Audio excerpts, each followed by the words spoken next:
On to social influence, first part of the second paper. So we start with conformity, and we start with a named study in the specification, which is Ash's study. Okay, so remember Ash wanted to look at how people respond to group pressure or conformity, right? So it gets 123 American male students, and he has this role of confederates, so people who know what it is he wants them to do, and he puts one of the naive participants in with his confederates, right? And then they are shown 3 lines and they are asked to say which one is the longest. Okay, and the the confederates will say wrong answers, and it's whether the naive participant will agree with them or not. So the naive participants gave wrong answers in 36.8% of the studies carried out, but there were a lot of individual differences in that, and the results show that people are influenced by group pressure, even when there are clear-cut answers to what's going on. But it does show a high level of independence still. So although group pressure is very strong, the majority of people who participated in this were actually able to stand up and say something. Now, we've just got to be careful with that, because obviously this wasn't an ethical issue, right? If you're an intelligent person and you can see that people are getting an answer wrong, you're going to say something. However, if that's an ethical issue, that could be a little more difficult to stand up and say something against it. All right, evaluations of this is a very artificial task. It is very relevant to 1950s America, where people were very scared to speak up and say something that was out of line. And also cultural differences. You know, America is a very individualistic culture, and that could therefore be different if it was in a different society. Okay, so we then looked at social and dispositional factors that are to do with conformity. So dispositionally, we may conform because of our personality, right? We are less confident, therefore we agree with everybody else, right? Because it's the easier thing to do. There are other social factors that will come into this. So other people may make us feel we want to conform. Now that might be because the size of the group is very big and we don't want to stand out within that group. It may be because we want to remain anonymous, right? We don't want to stand out again and have people looking at us and pointing us out, right? And also another thing could be task difficulty. Okay, if we're actually not that certain what the answer is, we might just go along with what everybody else says, because that's the easiest thing to do. With dispositional factors, our personality comes into this. What's our locus of control, right? So if we have an external locus of control, we think that we don't influence the things that happen to ourselves, right? So if we've got an internal locus of control, we feel like we're in charge of what happens to us, right? So if we fail in a test, and we've got an internal locus of control, we'll also have a growth mindset. So we think, well, that was my fault. I've got to try harder next time. I'm not going to let this happen again. I'm going to practice, right? Whereas if I've got an external locus of control, it's everybody else's fault. The teacher didn't teach me properly. The test was too hard that was set for us. It wasn't appropriate for our age group. I'm never going to be able to do it. So we've got that fixed mindset going on there as well. So that will make a difference in whether we are prepared to speak up or not speak up. And secondly, of course, what's our expertise? So if we're looking at something and we know all about this particular topic, we'll be braver to actually stand up and speak out when people say things. All right, so then we move on to obedience. So now we looked at Milgram's study on obedience. All right, And Milgram particularly wanted to look at this idea of whether Germans were different in the way that they were obedient because of everything that had happened during World War II and everything that happened to his own family during that time. So he wanted to see whether in certain circumstances normal person would give somebody else a potentially lethal shock. Right now, this isn't a named study, so you don't need to go into this in a huge amount of detail, but basically you have one person who is a Confederate and another person who is the naive participant, although they believe that a coin toss has decided who's going to be administering the votes and who's going to be receiving them. And actually it's always going to be the Confederate who's receiving the votes, but actually they're not, right? And then they fill the votes for themselves, and then when the person gets a question wrong, they hit them with a load of votes, right? And they know that it is dangerous, the amount of votes that they are going up to. And now he concluded that it didn't have anything to do with disposition, right? Instead, he thought it had to do with the person who was telling you to do something. Did you hold them in high regard and respect, so therefore you didn't disrupt their experiments. And also he said that this was a novel situation, and in a different situation they might behave in a different way. Now, evaluations of his study were that it did lack realism, right? A lot of the participants might not really have believed that the shocks were real, so therefore they were prepared to go on. However, and obviously there are big ethical issues with this, why are we allowing people to shock each other? But it is supported by other research, and it is followed through. I mean, they've done things where people shocked puppies and things like that. Okay, so Milgram then goes on to talk about an agency theory. So now he's gone away from dispositional factors and he's looking at social factors, right? So he says, okay, maybe our obedience is to do with how close the people actually are to us, right? So when we're doing something because somebody has told us to, we are behaving in an agentic state, all right? And it's very easy, and the Nazis did this. Well, I had to do it because I was under orders to do these things, okay? So we don't then feel responsible for the things that we've done. The opposite side of that is an autonomous state where we do feel responsible for what we've done, and we are free to choose what it is that we are doing. So people will be scared of authority and do things that an authority figure tells them. There might be a social hierarchy within the culture that you're in, and also how close somebody is to you. So with the shock experiment, the fact that there was a guy wearing a white lab coat and standing over you watching you might make you do things more.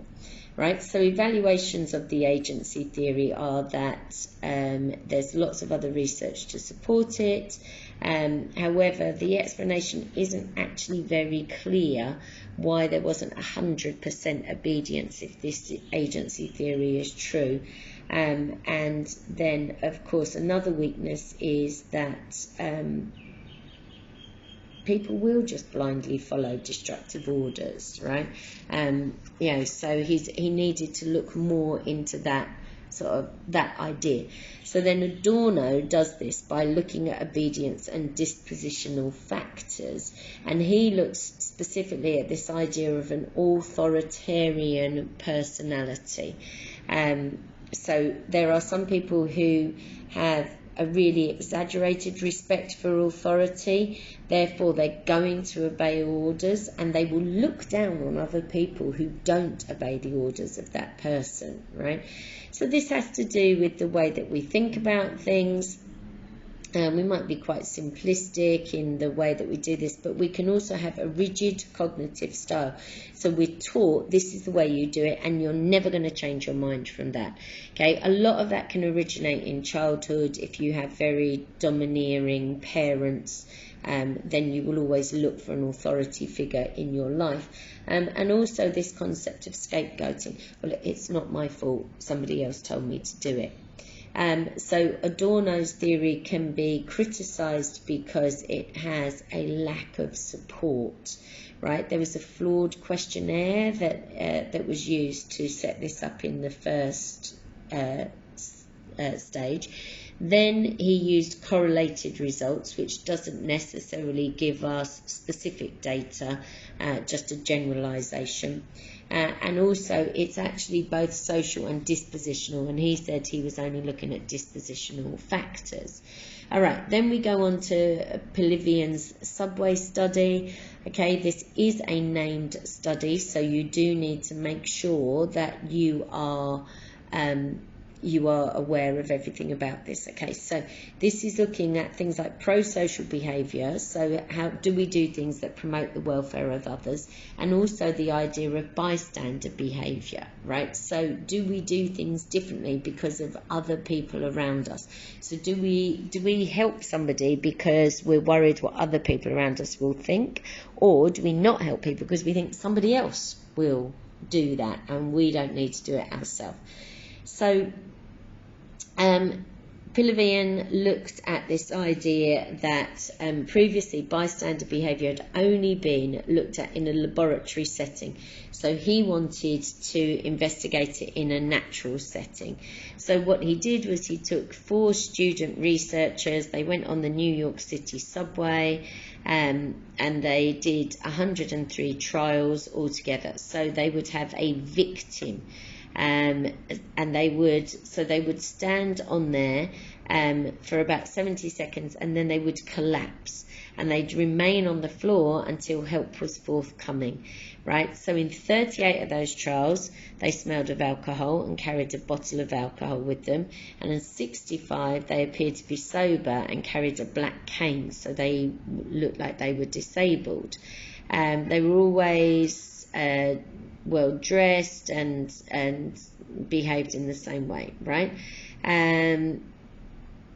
The 4th member of the team would act as a model who would step in and offer help if nobody else had actually done everything, and the other 2 students are looking to see how long it actually takes people to help.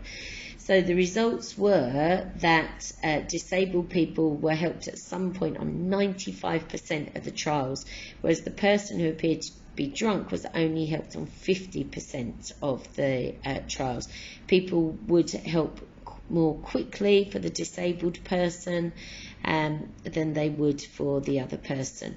And larger groups of people, you would get more, there was more chance of getting an offer of help. So the conclusions of it were that the characteristics of the victim make a difference, and in a natural setting, there are a large number of people who have absolutely no willingness to help within that group, right? So evaluation of this is very positive because it is obviously high realism. It was done on public tubes. It is an urban sample though, so it's only looking at how people behave in a city. Maybe in a smaller village people would behave differently, and it also gives us a lot of qualitative data from it. So you've got 2 people noting everything down, and they could then ask people why they actually helped out. Okay, so you'd get your quantitative data from percentages and how long it took people to help, but you'd also get qualitative data by following up. All right, then we looked at pro-social behaviour. So this is social and dispositional factors. All right, so again, a lot of this links back to what we talked about before, but social factors are things like the presence of others. So will I do things because other people are around and I don't want to look bad in front of them, or do I not do them because nobody else steps forward and I don't want to look odd in that group, right? And is there a cost to helping, right? Does it put me in danger? Does it make me look foolish in front of other people? Does it make me look like I am supporting someone who this group wouldn't normally support, right? So I guess the easiest thing is like in a football scenario, if I'm supporting Arsenal and I see a Chelsea fan fall over, do I go and help them, even though we're supposed to be mortal enemies, right? But at the end of the day, they're a human being, so I'm going to go and help them. Dispositional factors are things like similarity to the victim. So if I see another female fall over, am I more likely to go and help her? If I see a man fall over, am I going to rush over to help him, right? That could be, you know, that could be a size thing. That could be that I think he'll be embarrassed by me going and helping him, whatever else, right?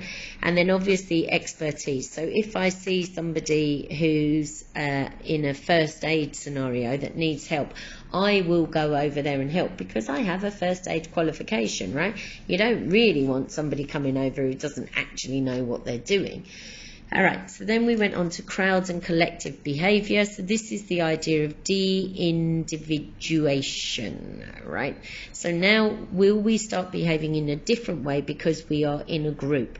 And will that encourage antisocial behaviour, right? Because now we think, you know, I won't be spotted in the middle of this group. I can do whatever it is that I want to be doing, right? So Philip Zimbardo did this idea of de-individualization to think about how we can lose our identity when we are part of a group, right? Now, this isn't a named study again, so you don't need to worry too much about this, but he used fake electric shocks to see how people would behave, but people had their faces covered over and they were wearing loose clothing, so you couldn't kind of recognize them, and people therefore thought that their identity was concealed, so nobody would know what they were doing.